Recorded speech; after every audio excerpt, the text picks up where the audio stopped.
Honestly, I don't think there's anything wrong if a teenage boy has a crush on an older woman. It seems pretty normal and happens to the best of us. The issue arises when the older woman acts on it. Now, imagine you are a 54-year-old man and your wife is 48. Your 18-year-old daughter has finally left the nest, the last of your three kids. You have saved up for retirement and it's time to start enjoying it with your beautiful wife. After all, that's what you've been working for all these years. But then, you discover a shocking secret. Your wife, the one you've loved so much, is having an affair with your 20-year-old nephew. Yes, it sounds unbelievable because it is. This 20-year-old is the son of my younger sister. I have two older brothers and one younger sister. My sister got married before any of us, but she had difficulty having children. Eventually, with medical interventions, she gave birth to my nephew. That's the difficult and painful situation I've been dealing with for the past few weeks. When my nephew was born, he instantly became everyone's favorite. We all embraced him even more than our own children because we understood the challenge our sister faced to bring him into this world. He was the golden child, the one whose every move brought chuckles of admirations. Growing up, he could do no wrong. Since he was around the same age as my children, it became customary for him to spend holidays at our house. Looking back, I can't help but wonder if the affair with my wife started earlier than she claims. The familiarity and comfort of our family gatherings might have provided the perfect backdrop for their relationship to develop. Yet, she insists that the affair began only recently. Ironically, one reason I never suspected anything was because I knew my nephew had always had a boyish crush on my wife since he was very young. It wasn't a secret. Everyone knew he had a soft spot for his big auntie, and we all found it cute. I distinctively remember a Thanksgiving dinner 5 or 6 years ago when all my siblings, their children and spouses attended. During the festivities, my nephew playfully threw a paper rocket at my wife as part of the fun. We all laughed, including me. However, something intriguing occurred when my wife caught the paper rocket. She read it, smiled, and crumpled the paper in her palm, holding on to it. I couldn't help but wonder if my nephew had written something on that paper. Her smile caught my attention, but I didn't give it much thought at the time. Later, after the event ended, I noticed that my wife had let go of the paper rocket, and it laid on the grass in my parents' backyard after the bench was removed. I assumed she had just released it, not realizing there might have been more to that moment than I initially thought. As we cleaned up after the event, I decided to pick up the crumpled paper to throw it away. Before tossing it, I unfolded the rumpled paper to see what had made my wife smile. I felt a mix of emotion when I saw that my nephew had written, "I love you," on the paper. Now, if it was another man that had written that, I would have kicked his ass. But a 14 or 15-year-old nephew at the time that was the golden child and was always fond of my wife was a different situation. So I didn't think much of it, just considering it was an innocent crush.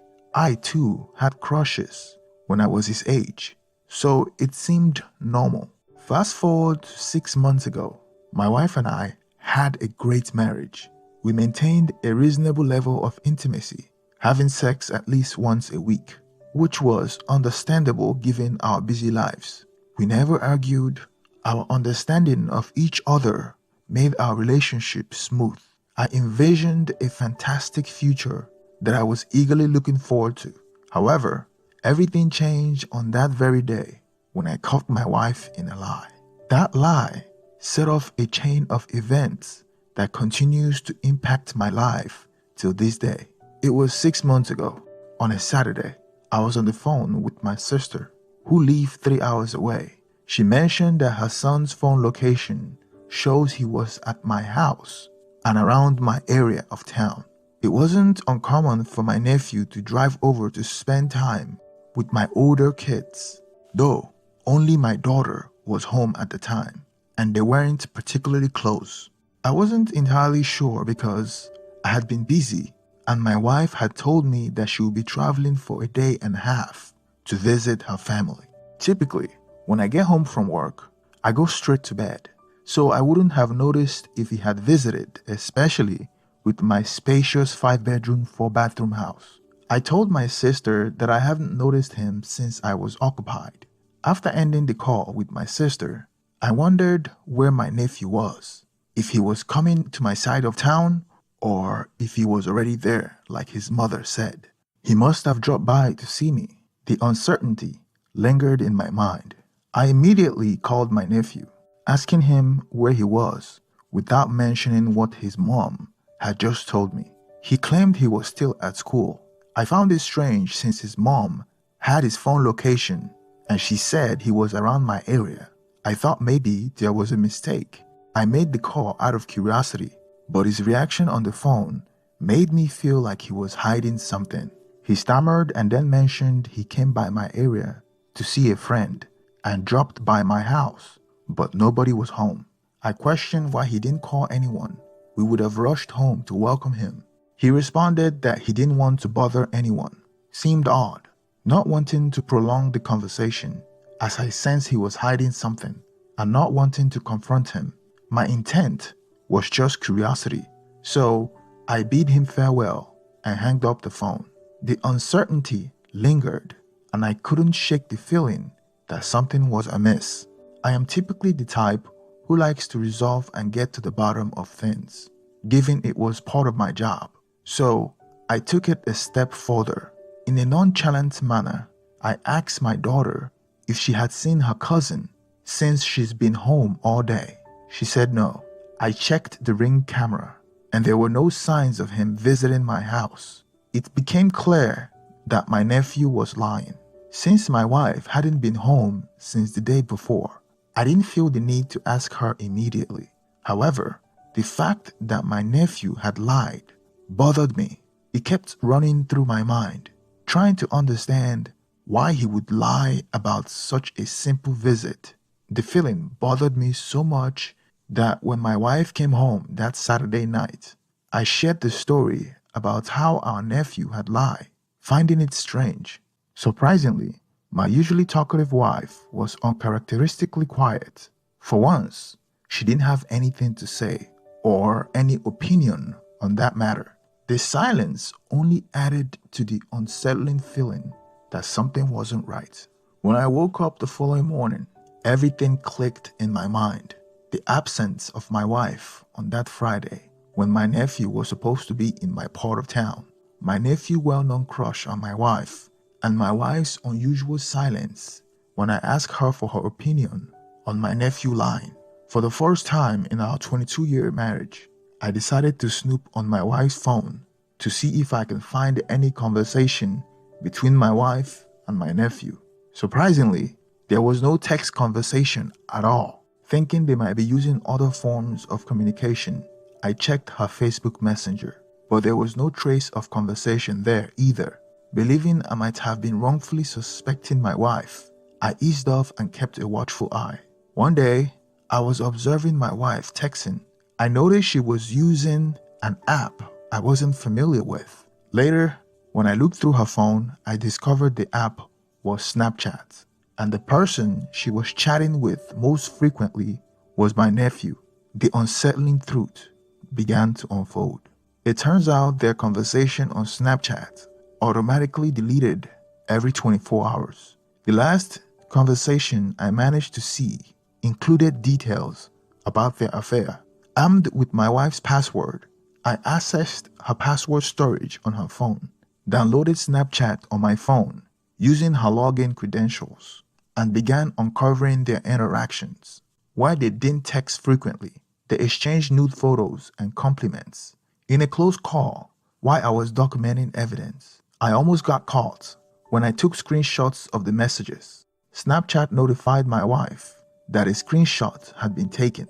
I watched as she confronted my nephew, accusing him of taking a screenshot. He denied it, but I could see my wife growing suspicious and eventually ceasing communication on the app.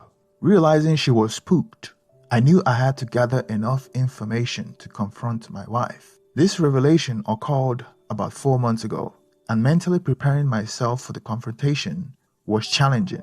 I had kept these suspicions to myself for months, making the subsequent period extremely difficult for me. I didn't give her a chance to deny anything. I confronted her by lying to her that my nephew had exposed their affair to my sister with proof and screenshots from their Snapchat conversations. I wanted to provide her with the opportunity to come clean.